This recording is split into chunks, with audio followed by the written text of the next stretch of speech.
بسم الله الرحمن الرحيم. السلام عليكم أخوتي أخواتي ورحمة الله وبركاته، ونسأل من الله العلي القدير أن يحفظكم ويرعاكم ويمن عليكم بالصحة والعافية والتوفيق لصالح الأعمال وقبولها بأحسن القبول إن شاء الله، ويشافي الله مرضاكم، يقضي حوائجكم ويسدد ديونكم إن شاء الله ببركة وشفاعة محمد وآل محمد.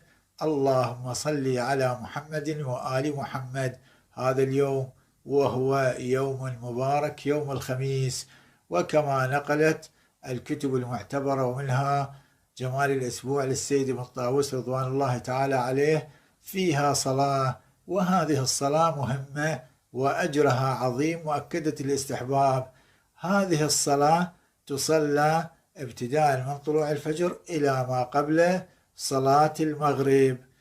هكذا رسول الله صلوات الله عليه وآله وسلم يقول: من صلى هذه الصلاة بنى الله له ألف مدينة، يعني 70 مليون مدينة، بنى له ألف مدينة في الجنة، في جنة الفردوس، ما لا عين رأت ولا خطر على قلب المخلوقين، ما لا عين رأت ولا أذن سمعت ولا خطر على قلب المخلوقين.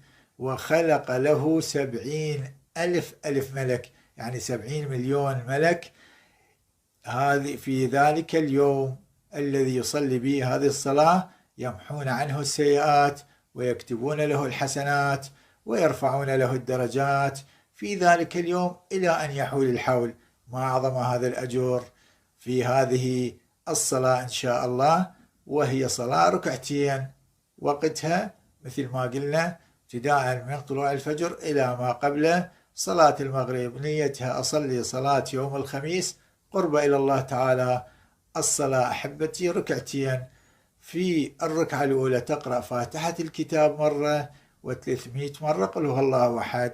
هسه تقدر بالقراءة تقعد وتقرأ على كيفك هذه السورة، سورة الإخلاص، التوحيد، 300 مرة إن شاء الله. وفي الركعة الثانية فاتحة الكتاب مرة، وقل هو الله أحد مرة.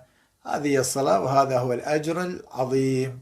اللهم صل على محمد وآل محمد.